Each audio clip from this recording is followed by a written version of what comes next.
YTN 라디오 김우성의 생생경제. 애청자 여러분 안녕하십니까. 김우성 PD입니다. 날씨가 오락가락 추위와 더위를 왕복하고 있습니다. 하지만 경제 온도는 점점 더 떨어지고 있습니다. 당장 시급한 실직 사퇴, 가계소득 감소, 수출 비상 등에 대해 정부의 확실한 자세와 책임 아직 안 보입니다. 거제, 창원, 구미 등 제조업 중심 도시의 겨울이 더 혹독합니다. 특히 정규직이 아닌 대다수의 비정규직 하청 노동자들의 겨울은 유례없이 힘든데요. 사회 안전망도 없습니다. 첫 번째 인터뷰에서 지적해드립니다. 소비자를 무시하는 풍토, 최근의 사회 분위기를 보면 이제 어려울 것 같은데요. 이젠 무사하지 못할 겁니다. 보험사들의 자살 사망 보험금 지급 거부 논란, 보험사들의 백기투항으로 끝났습니다. 전문가와 함께 관련 내용 소개해드리겠습니다.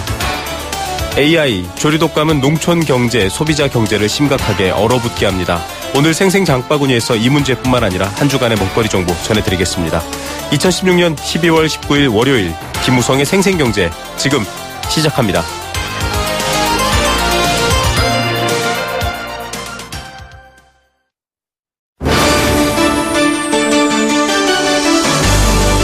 YTN 라디오 김우성의 생생경제.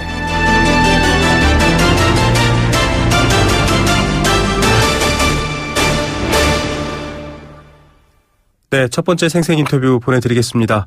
이 구조조정이라는 말은 산업구조 혹은 기업의 구조를 바꾸어서 위기를 모면한다라는 의미지만 이 한국 사회에서는 유난히 이 구조조정은 일자리를 잃는다라는 의미로만 귀결되는 것 같습니다. 이 겨울철도 다가오고요. 내년 경제는 더 힘들다라고 하는데 계속 구조조정 감원 한파가 몰아닥치고 있습니다. 특히 소속이 없는 일용직 또 하청 노동자들은 당장의 생계의 위협을 받고 있는데 그 수가 점점 커지고 있습니다. 조선업뿐만 아니라 남해일같이 느껴지던 IT 산업 또 제조업 전반 분야에 이 현상이 나타나고 있다고 합니다. 대한민국 전체가 고용위기 또 실직 위기를 앓고 있는 건 20년 전의 데자뷰일까요? 이런 상황이 계속 지속된다면 결국 보호해 줄 수 있는 건 사회적 안전망인데요. 그조차도 시원치 않습니다. 중앙대학교 사회학과 이병훈 교수 연결해서 얘기 나눠보겠습니다. 교수님 안녕하십니까? 예, 안녕하십니까? 네. 자, 교수님께서 노동 분야 전문가이신데요. 이 조선업 실직자들도 지금 늘어나고 있지만 당시에도 대책 얘기를 했는데요. 희망퇴직금이라든지 또 여러 가지 얘기를 하고 있지만 이게 극소수고 사실은 전반적인 하청, 일용직 노동자 모두는 굉장히 힘든 상황이다 이런 얘기거든요. 어떻습니까? 실제 그렇습니다. 사실 조선 산업의 구조조정, 우선 산업적인 위기에 직면해 있고 그러다 보니까 정부에서는 지난 6월 말에 특별 고용 지원 업종으로 조선업을 지정을 해서 여러 고용 관련된 그 자금이라든가 여러 지원 대책을 강구해서 제공한다라고 하고 있는데 실제 현장에서는 정부 정책에 대한 지원이 뭔가 좀 체감되어지는 효과가 제대로 나타나고 있지 않다 해서 당장 실업자들 같은 경우 정부의 이런 지원 대책으로 뭔가 생계 지원을 받는다든가 아니면 여러 가지 전직에 대한 도움을 받지 못하고 있다라는 그런 비판 내지는 부정적인 시각이 매우 많고요.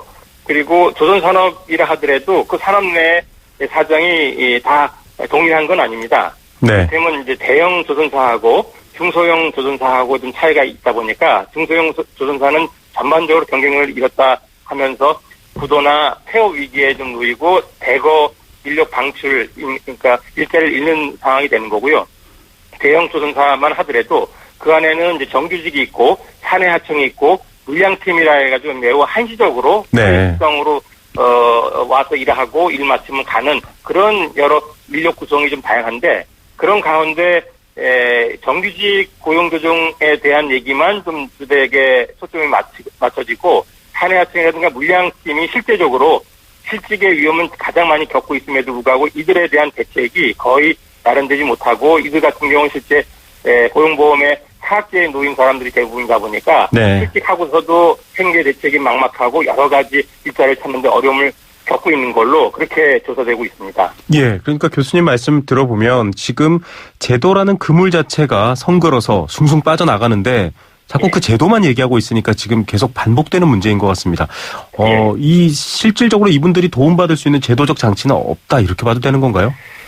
우리 사회는 고용보험이 있고요. 고용보험 그 제도 안에는 실직된 사람들에 대해서 실업급여를 제공하도록 네네. 있습니다. 물론 그 실업급여를 받기 위해서는 이를테면 이제 지난 18개월 동안 180일 동안 그 고용보험에 가입해 있어야 되는 그런 자격 조건이 있긴 하지만 고용보험을 가입한 사람들은 그런 조건이 충족됐을 때 자기가 실직된 것에 대한 생계 보조로 고용보험으로부터 실업급여를 받게 되는데 네네. 문제는 그것을 받는 사람들이 정규직으로 제한되고 네. 대부분의 사내하청이라든가 물량팀, 조선산업 같은 비정규직 같은 경우에는 네. 그런 그 생계급여를 받지 못하는 상태에서 이번에는 뭐 정부가 아까 말한 그런 특별 고용 지원 대책에 이제 실업급여 취득 자격을 확인하고 그런 확인된 사람들한테는 급여를 주겠다고 하는데 현재 그 사업장에서 일자리를 잃고 나오는 사람은 뭐 수천 명 내지 수만 명이라고 하는데 네네. 이런 이제 실업급여를 받게끔 확인되는 사람은 손으로 꼽을 정도라고 하니까 정부 대책이 얼마나 현장에서는 잘 실효성이 없게끔 그렇게 되고 있는 것을 확인할 수가 있습니다. 예, 이 힘들 때, 기업이 힘들 때 시급을 깎는 것도 제일 먼저 깎는 게 바로 이 하청 노동자 비정규직인데요. 지금 안전망조차 없다라는 얘기를 먼저 여러분께 교수님하고 얘기해 봤고요. 이 재취업이나 뭐 직업훈련 또 임금 보조 이런 제도들을 통해서 좀 보완하겠다라고 하는데 실질적으로 이런 사내하청 비정규직이라든지 앞서 말씀하신 물량팀 같은 부분이라든지 요즘 제조업 전반이 다 그런데요. 예. 재취업이 되는 사례가 있느냐 이게 궁금하거든요.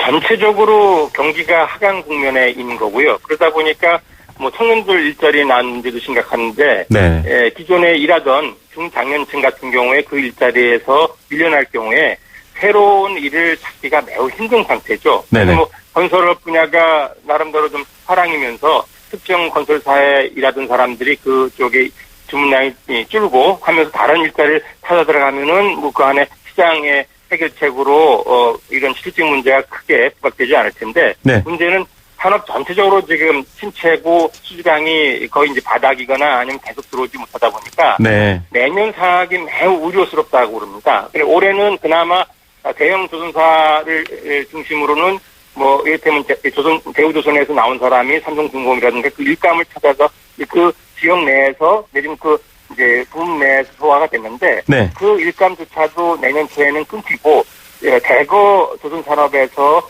실직 인원이 방출이 되면서는 정말 그 지역적으로라든가 그 산업 내에서의 대량 실업 사태가 크게 사회적으로 이슈가 되지 않을까 우려하는 목소리가 큽니다. 예, 지역을 말씀해 주셨지만 지금 거제에는 남편이 실직하고 실직한 사람들 때문에 유치원생들이 줄어드니까 유치원 교사로 일하던 아내도 실직하고 지금 뭐 총체적 상황입니다.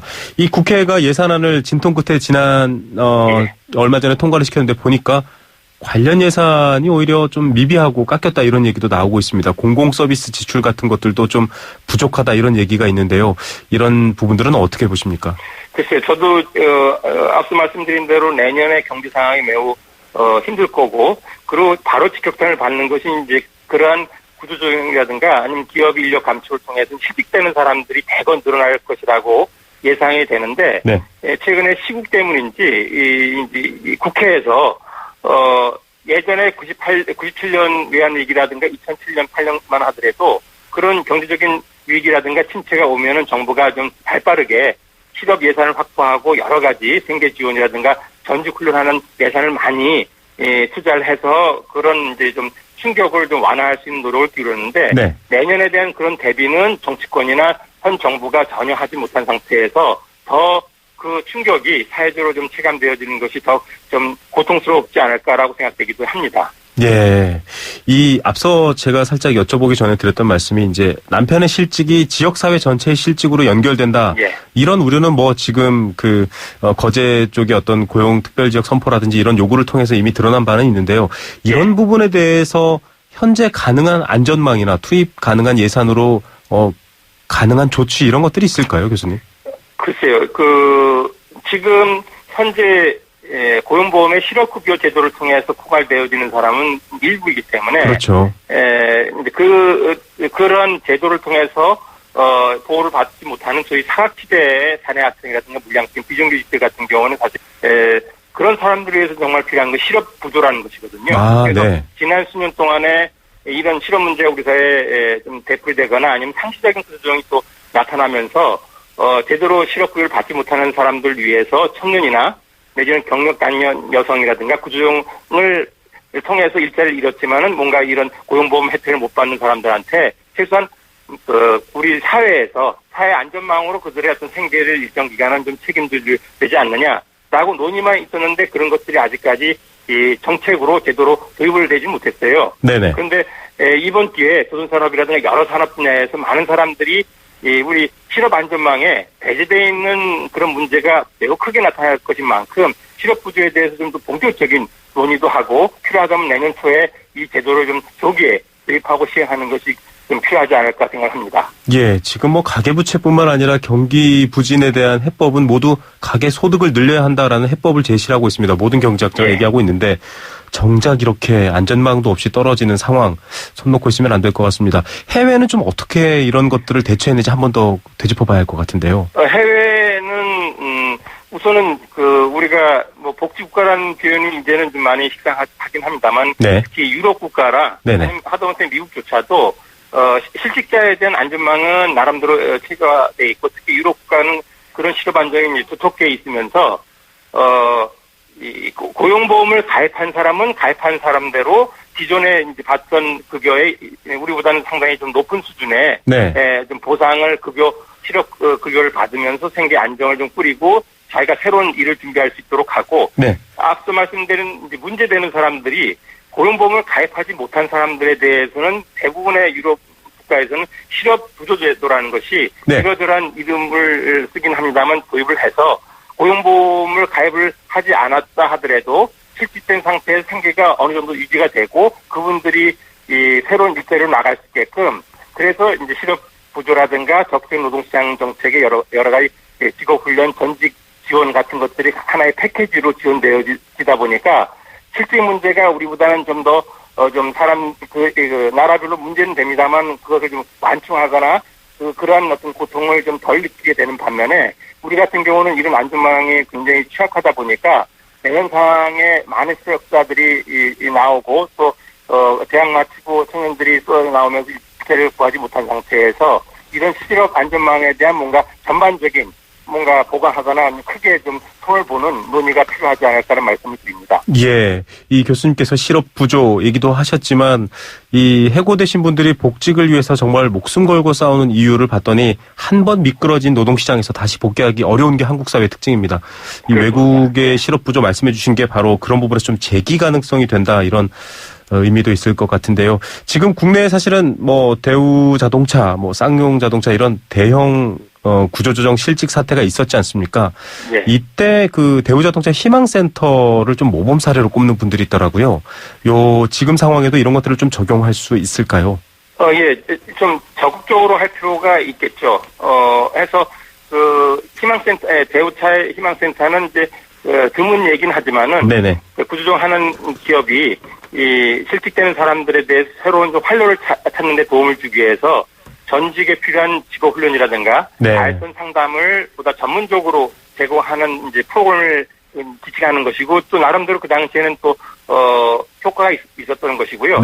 해서 우리 내년 상황에 많은 인력 감축이라든가 실자를 배출하는 기업들 같은 경우에 그냥 따르기만 할 게 아니라 그 사람들이 좀 그러니까 생계는 아까 말한 실업 안전망으로 좀 우리가 사회에서 해결을 해야 될 거고 전직하는데 기업 노사가 같이 그걸 좀 풀어갈 수 있도록 하는 노력이 좀 필요하고 그런 예들이 좀 많이 우리 사회에 좀 나타났으면 좋겠다는 의견을 드리고요. 아울러서는 조선산업만 쪽에서 보면은 지금 조선산업은 전반적으로 침체되다 보니까 어느 업체에서 일자리를 잃고 다른 업체로 찾아가기가 힘든 상태입니다.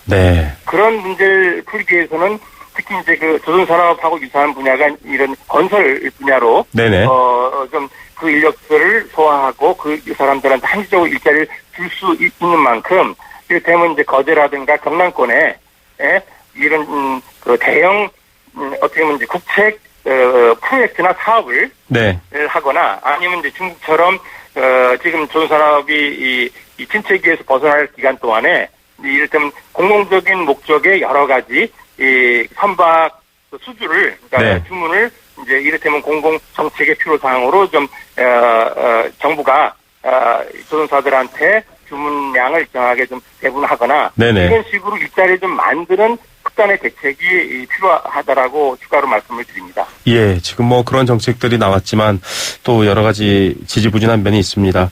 예, 교수님 뭐 말씀하셨던 것처럼 이 구조가 만든 문제를 개인 알아서 살아남으라는 건 아닌 것 같고요. 회사, 정부가 함께 머리를 맞대야 된다는 얘기 다시 한번 강조해야 할 것 같습니다. 오늘 말씀 감사드립니다. 예, 감사합니다. 네, 중앙대학교 사회학과 이병훈 교수였습니다. YTN 라디오 김우성의 생생경제. 네, 함께 느끼는 우리 경제 공감사전입니다. 앞서 인터뷰에 등장했지만 사회 안전망 중요합니다. 다시 사회에 복귀해서 또 사회를 위해서 개인도 노력할 수 있는 기회를 얻는 것이기 때문이죠.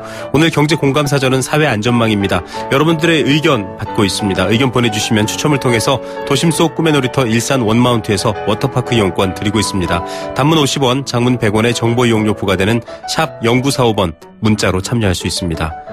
이 사회 안전망이 부족하다라는 얘기 계속 전해드렸는데요.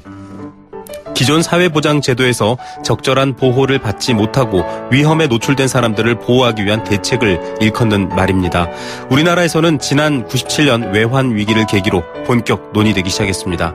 4대 사회보험 또 기초생활보장제도 등이 있긴 하지만 저소득층, 특히 법의 사각지대에 놓인 노동자들을 보호하기엔 역부족이다 이런 지적을 계속 받고 있습니다. 송파 세모녀 때도 그렇고요. 이 엄격한 잣대로 따지면 이 혜택을 못 받는 사람들이 더 많습니다. 그렇기 때문에 폭넓은 사회 안전망이 우리 경제를 되살릴 수 있는 불씨다 이런 의견을 주시는 분들도 있는데요. 여러분들은 사회 안전망 어떻게 생각하십니까? 의견 기다리고 있겠습니다.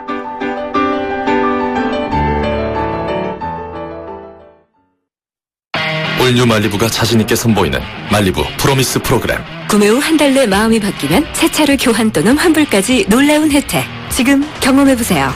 12월 31일까지 출고 고객 대상, JURV용, 탁송료 등 제반 수수료 고객 부담, 일부 모델 제외, 홈페이지 참조. Chevrolet, find new roads. 네, 생생경제 일부 포스코 1683년 300년의 커피 문화와 전통이 있는 비엔나 커피하우스와 함께했습니다. 캠페인 들으시고요. 경제 톱뉴스로 바로 돌아오겠습니다. YTN 라디오 캠페인. 물 없는 한라산, 물 없는 제주 바다를 상상할 수 있나요? 제주의 아름다운 자연과 풍경은 깨끗하고 건강한 물이 있기에 가능합니다.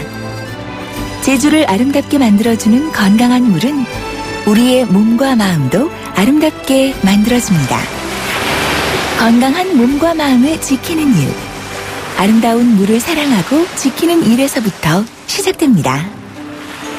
YTN 라디오 아름다운 물 캠페인은 광동제약과 제주특별자치도 개발공사와 함께합니다. 김윤아 씨, 한 해 전기 사고가 얼마나 일어나는 줄 아세요? 네, 전기화재는 1년에 약 8,000건, 감전사고도 500여 건이나 일어난대요. 맞습니다. 그래서 생활 속에서 전기 안전을 실천하는 노력이 중요한 거죠. 콘센트에 꽂는 플러그는 최소한으로 줄이고 빈 곳은 안전막이로 덮어두고 외출할 때는 플러그를 빼두고 한 달에 한 번 누전 차단기 확인도 잊어서는 안 되겠죠. 그뿐인가요? 냉난방기기는 너무 오래 켜두지 말고 가끔은 뒤에 쌓인 먼지도 깨끗이 닦아주어야죠. 안전은 아는 것보다 지키는 것이 중요합니다. 올바른 전기 사용 습관, 지키는 만큼 안전해집니다. 이 캠페인은 산업통상자원부와 한국전기안전공사가 함께합니다.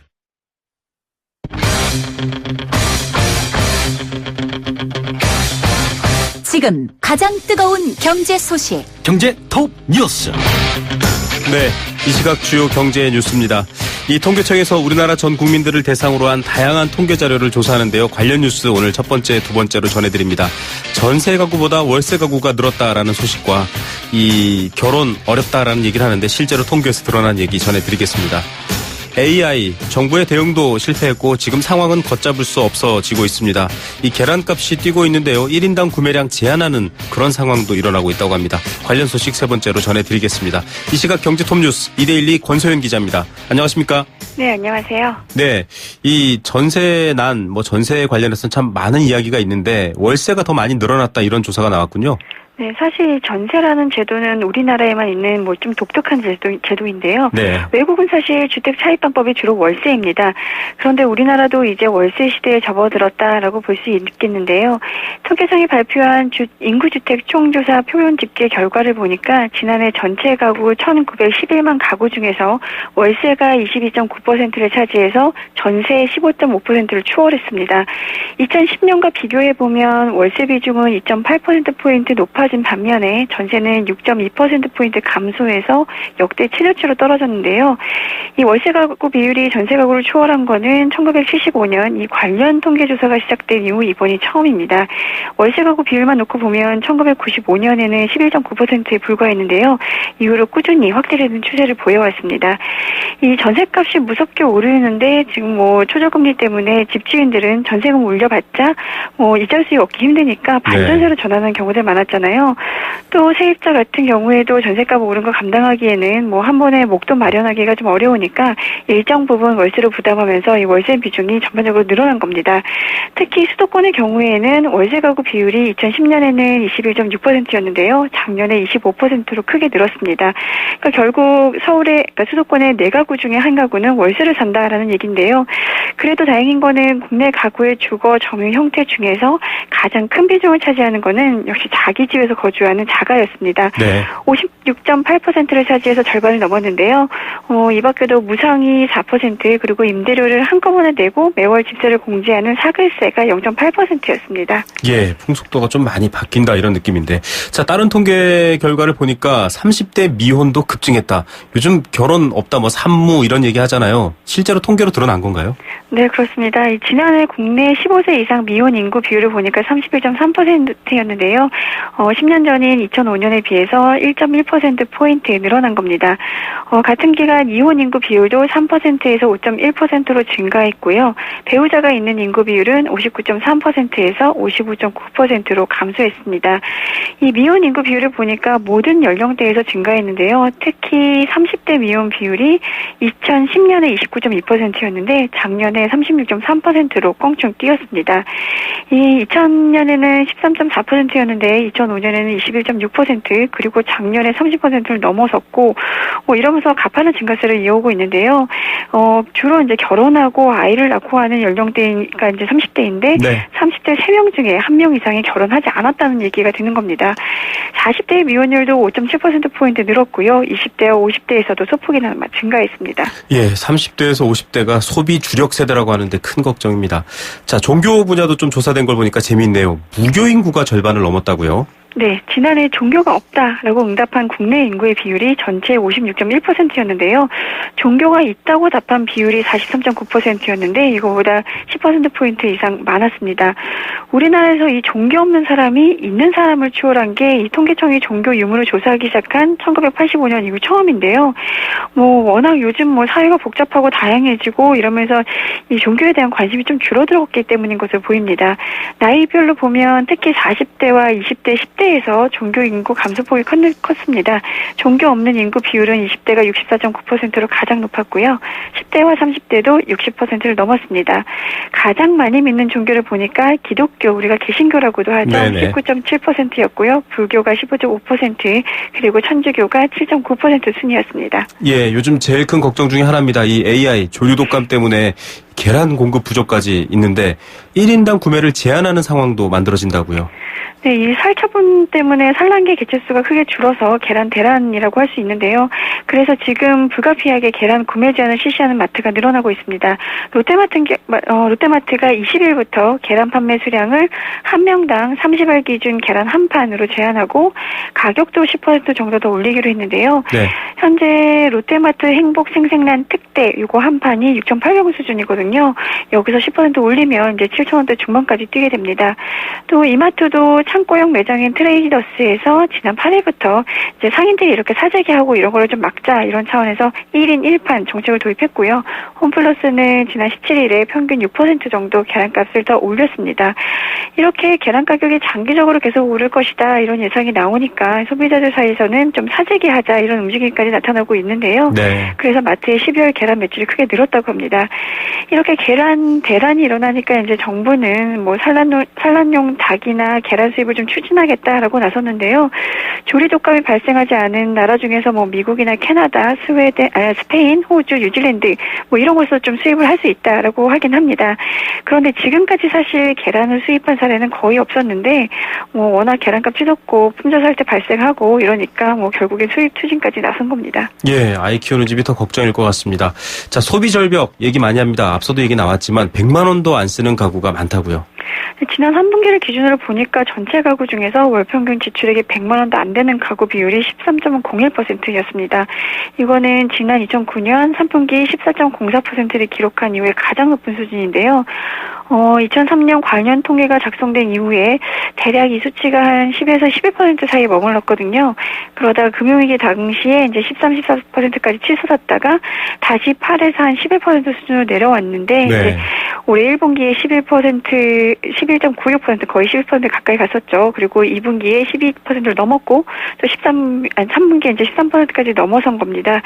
워낙에 경기 안 좋고 뭐 미래 불확실하고 이러니까 이제 전반적으로 지출 줄이면서 이제 한 달에 그러니까 100만 원도 안 되는 돈으로 생활하는 가족도 늘어난 건데요. 사실 월 100만 원에서 200만 원 사이만 쓰는 가구 비중도 이제 금융위기 이후 2014년 1분기에 31%대까지 떨어졌었는데 최근에 다시 36%에서 38%대로 상승했습니다. 문제는 이런 소비 절벽이 4분기 이후에는 더 심각해질 것이다라는 전망이 높다는 점인데요. 최근에 미국이 1년 만에 금리 인상을 재개했잖아요. 네. 거기에다가 내년에는 또 3차례 추가로 올릴 것이다라고 그렇죠. 예상을 하고 있는데요. 뭐 여기에 우리나라는 또 박근혜 대통령 탄핵안 가결되고 이러면서 불확실성이 높아져서 뭐 소비는 좀 더 위축될 것이다. 뭐 이런 전망이 높습니다. 예, 돈을 안 쓰는 게 문제가 아니라 이게 경제 전체를 마르게 하는 게 더 문제일 것 같습니다. 오늘 뉴스 감사드립니다. 네, 고맙습니다. 네, 이데일리 권소연 기자였습니다.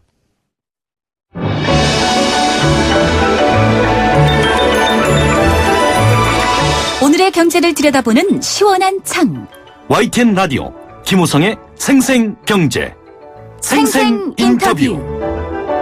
네, 두 번째 생생 인터뷰 보내드리겠습니다. 이코노사이드라는 말이 있습니다.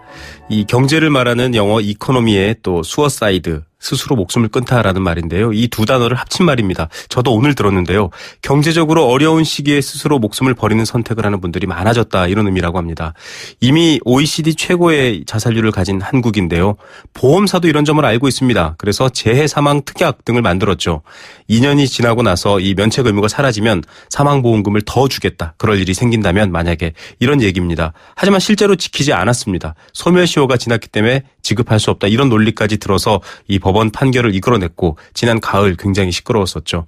보험사들이 세계 유일의 꼼수를 쓴다. 이런 내용까지 하면서 저희가 인터뷰로 보내드렸습니다. 많은 분들이 호응해 주셨는데요. 결국 보험사들이 두 손을 들었습니다.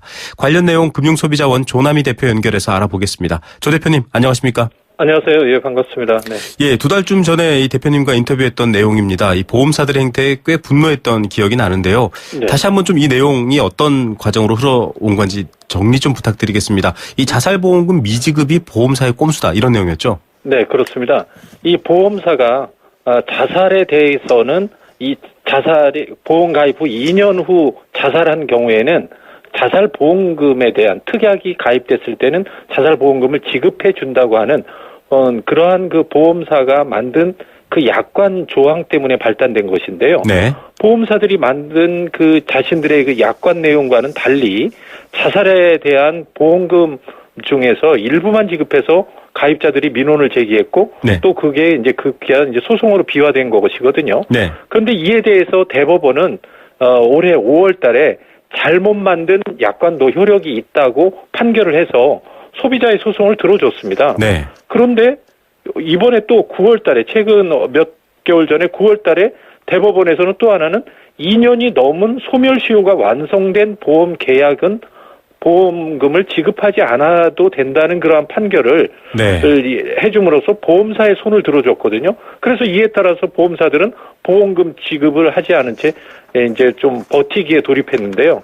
이러한 그 상반된 대법원의 판결에도 불구하고 금융감독원은 보험금 지급은 보험업법상 당연한 보험사의 지급이기 때문에 보험금을 지급을 요구해왔고 이에 이행하지 않는 보험사에 대해서는 중징계를 예고했거든요. 네네. 그러면서 이제 신한생명 등 10개 보험사들은 이제 지급 방침을 밝혀서 경징계를 내렸고요.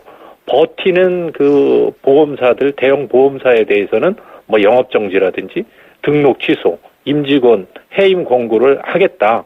이렇게 압박해 오면서 이번에 이제 보험사들이 지급하겠다는 그런 의사를 좀 최근에 이제 오늘 피력을 했다고 볼 수 있겠습니다. 예, 지금 뭐 간략하게 설명해 주셨지만 이 재해 사망 특약, 그러니까 자살로 인할 경우 좀 돈을 더 줄 수 있는 내용인데 네네. 이게 일반적인 뭐 이런 일을 당했을 때 이 보험을 받을 사람, 이 청구권자겠죠. 이 사람이 보험 계약을 했으니까 보험금을 달라라고 했더니 네네. 이 일반적인 사망 보험금 외에 이런 특약, 이를테면 자살로 인한 것들은 네네. 사실은 따로따로 청구해야 됐다. 이게 그때도 문제였지 않습니까? 네, 그거는 이제 보험사의 이제 논리라고 할 수 있는데요. 네네.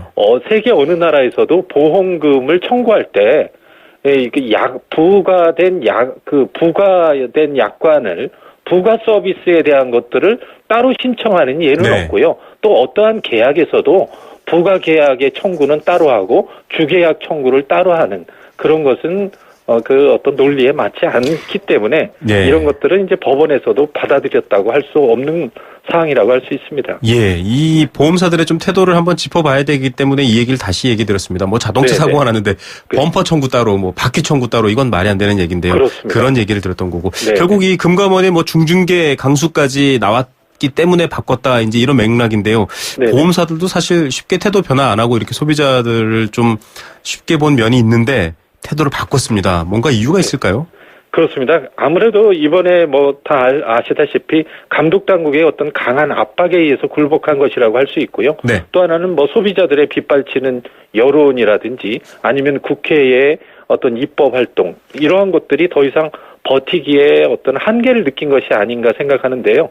국회에서는 특히 이제 특별법이라고 하는 것들을 발의하겠다, 네네, 뭐 그랬었죠. 하는 것이라든지 또한 뭐 해외에 이런 사례가 이제 언론에 알려지는 등 여론이 악화돼서 보험사들은 이제 더 이상 버틸 명분이 없어지게 된 것이죠. 네. 사실 뭐 이번 사태의 근본적인 책임은 약관을 잘못 만든 보험사에 있는데도 불구하고 그 잘못을 인정하지 않은 상태에서 대법원의 어떤 상반된 판결 때문에 사실은 이게 문제의 본질이 흐려졌고요.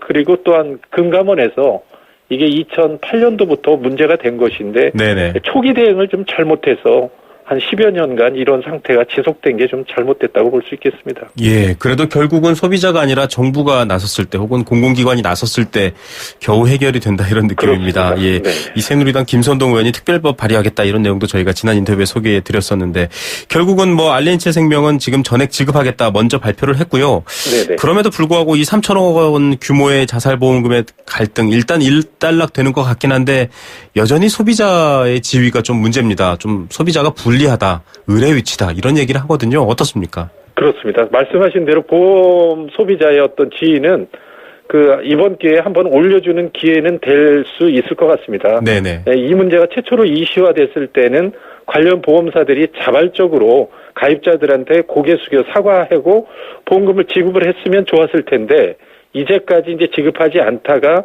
어떤 이제 뭐 비자발적인 상태에서 어떤 수용을 하다 보니까 늦은 감은 있지만 어찌됐든 어떤 보험 소비자의 어떤 지위가 향상되는 계기로도 볼 수 있겠고요. 네. 또 하나는 이제 보험사 입장에서는 보험 소비자의 어떤 신뢰를 크게 잃는 그런 기회가 됐다고 볼 수도 있겠습니다. 예, 이게 말씀해 주신 것처럼 비자발적이라는 말에 많은 분들이 좀 더 분노하실 것 같습니다. 결국은 정말 줘야겠다라고 판단한 게 아니라 마지못해 주는 게 되는 건데요. 네. 지난 인터뷰 때도 말씀드렸지만은 뭐 소비자가 약관을 설명할 때 통화 내용을 녹음해야 된다던가 결국 자구책을 만들어야 될 만큼 좀 소비자 보호가 이 기업 측에서는 안 해주고 있는 입장인데요. 네네. 좀 제도적으로 바꿔야 될 것 같습니다. 이번에도 금감원이 나서는 바람에 또 해결된 면이 있기 때문인데요. 네네. 좀 개선 방향 어떻게 가야 할까요? 네, 그렇습니다. 보험은 사실 그 사회 보장적인 기능도 큰 것이기 때문에 네. 보험사의 주된 의무는 보험금의 지급입니다. 사실 그래서 보험사의 어떤 부당한 보험금을 부당하게 지급하지 않는 그런 데서 오는 소비자 보호를 위해서는 보다 더 이제 현실적인 어떤 징벌적 손해배상 제도라든지 이런 제도를 좀 도입해서 실질적으로 소비자를 보호해 줄 수 있는 방안이 이제 여러 방면으로 이제 강구가 돼야 되는데요. 네네. 그런 부분에서 이제 법적인 것도 또한 민원, 분쟁 조정, 뭐 민사소송 이러한 방법들이 이제 보다 더 소비자적인 이 좀 접근하기 쉬운 방향으로 이런 제도가 좀 변경되고 개선이 될 필요가 있다는 것이죠. 예, 물론 뭐 이 금융상품이나 보험 시장이 활성화되는 건 좋은 일이지만 지금 대표님 지적해 주신 말에 따르면 좀 이 개개의 소비자에 대해서는 정부가 좀 소비자 편을 들어야 된다 이렇게 봐도 될까요? 그렇습니다. 그러니까 이 지금 상당히 이제 그 정보 부분에서는 금융사와 비교해서는 금융 소비자는 항상 의뢰 위치에 있는 거 약자죠, 아니겠습니까? 예. 네, 그래서 금융 소비자가 피해를 보게 될 가능성이 많기 때문에 이를 방지하기 위한 어떤 정부나 소비자들이 적극 나설 수 있는 그런 환경, 그런 어떤 그 제반 여건들을 만들어 주어서 그런 소비자 보호 정책이 실질적으로 효과를 발휘할 수 있는 그러한 시장이 형성되게 만들어주는 것이 무엇보다도 중요하다고 봅니다. 예, 소비자가 동등한 시장을 만드는 정부의 역할, 이 당국자들이 좀 귀 기울여 들으셨으면 좋겠습니다. 오늘 말씀 감사드립니다. 네, 감사합니다. 네, 금융소비자원 조남희 대표였습니다.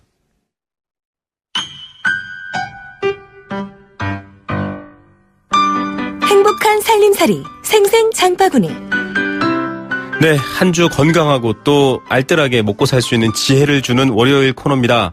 오늘도 한국농수산식품유통공사 김시아 대리 연결하겠습니다. 안녕하십니까? 네, 안녕하세요. 김시아입니다. 네, 이 서울에서는요 날씨가 쌀쌀했다, 좀 따뜻했다 이럽니다. 네. 그 물가도 좀 왔다 갔다 할 것 같은데 어떻습니까? 네, 그렇습니다. 지난주 며칠 동안은 한파가 한 차례 또 휩쓸고 갔잖아요. 네. 그래서 그렇게 갑자기 또 추워진 날씨로 인해서 농산물 가격도 영향을 많이 받았습니다. 이번 주는 방울토마토, 갈치 그리고 계란 가격 좀 상승세입니다. 네. 방울토마토의 경우에는 춥고 흐렸던 날씨 때문에 생육이 좀 부진해서 출하량은 많지 않은데요. 연말을 맞아서 이 요식업소 등의 수요가 많이 증가되어서 오름세를 보이고 있고요.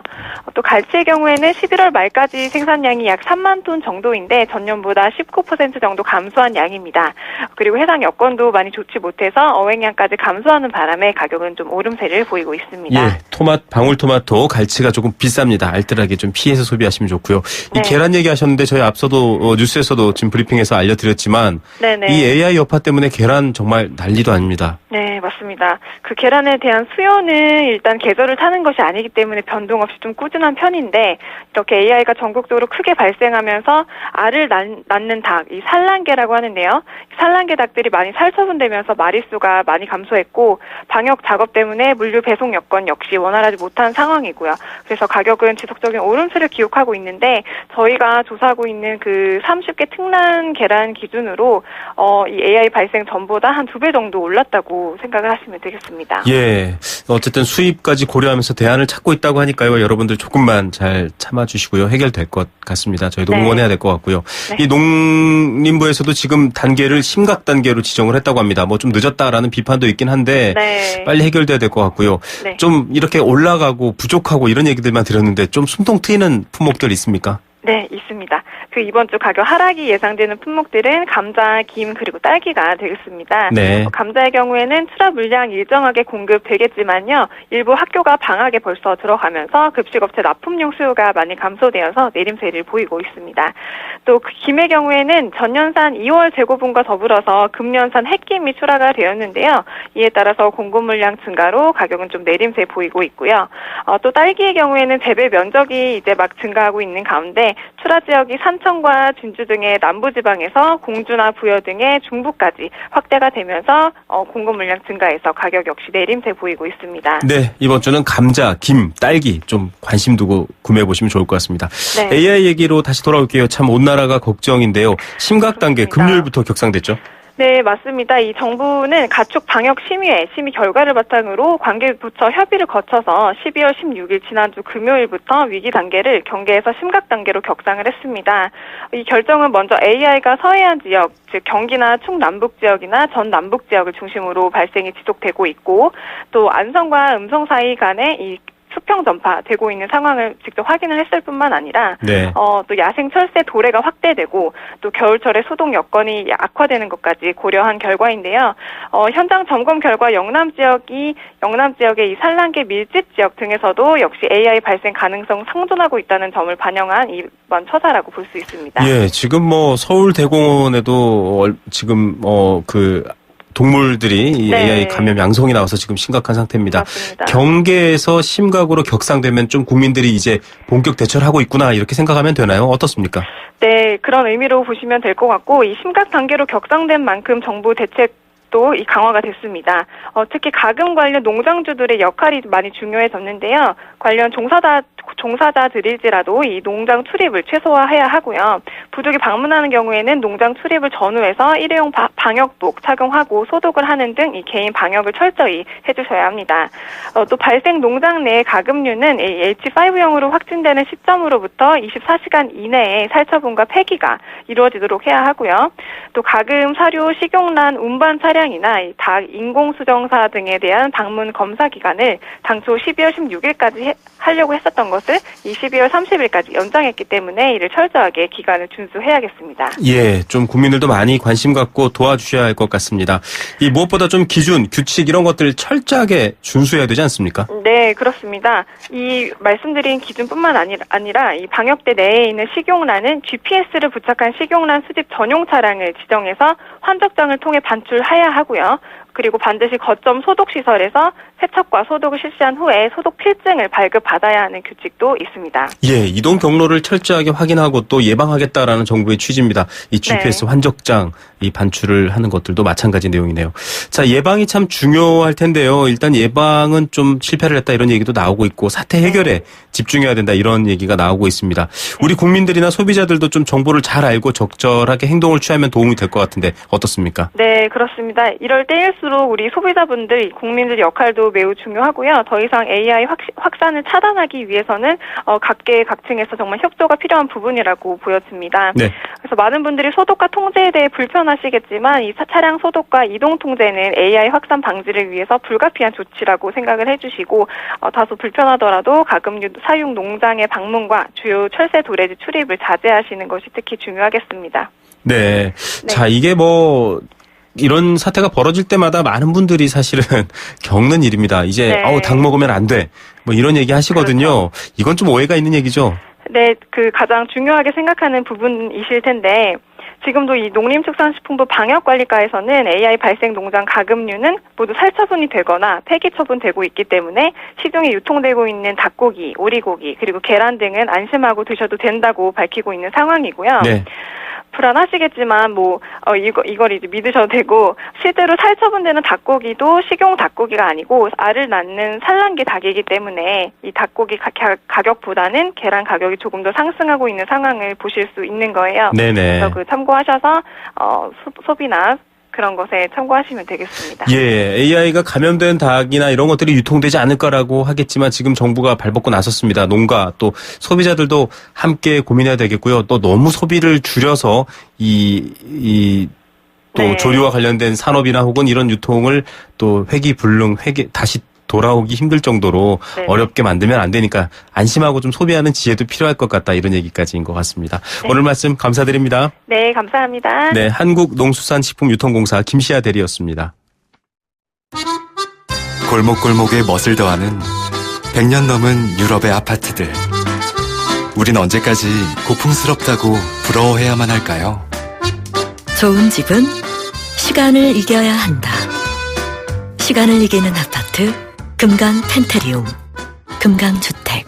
새 차 살 때는 장기 렌터카 SK 똑똑한 장기 렌터카 똑똑한 가격 주유소 할인 SK 똑똑한 장기 렌터카 꼭 비교해보세요. 가격도 혜택도 SK 렌터카에서 SK 똑똑한 장기 렌터카.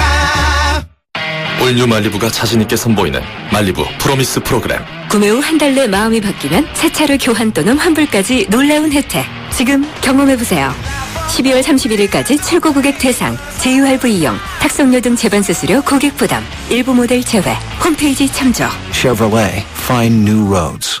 이게 헝그리 정신이야. 너 배고파? 나 롯데리아. 인터넷 안 켜. 롯데리아 홈서비스 검색해. 앱 다운받아. 2번 받아. 전화 걸어. 1600-9999. 매월 마지막 주 금요일은 롯데리아 홈서비스 데이. 이벤트 막 무대뽀로 터져. 안 시키면 배반이야. 한가연입니다. 요즘은 일일 일팩도 하고 피부과도 많이 가니까 예전처럼 에센스 한 병에 큰 기대는 안 하는 것 같아요. 저만 그런가요? 에센스를 다시 믿어보자. 정관장 홍삼 오일과 홍삼 응축수로 진하게. 처음 만나는 응축 에센스. 동인비 진 에센스. 네, 생생경제 1부 포스코 그리고 1683년 비엔나 전통의 커피와 함께했습니다.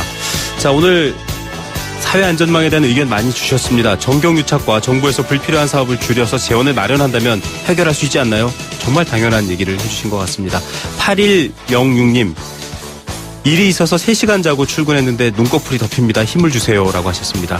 예, 제가 멀리서 힘을 드릴 순 없지만 가장 기분 좋았던 일, 힘이 날 만한 일들을 머릿속에 떠올리시면 극복할 수 있지 않을까요? 내일도 그런 뉴스들, 또 그런 공감 가는 얘기들로 여러분들을 찾아뵙겠습니다. 내일 오후 3시 10분에 다시 오겠습니다. 김우성의 생생경제였습니다.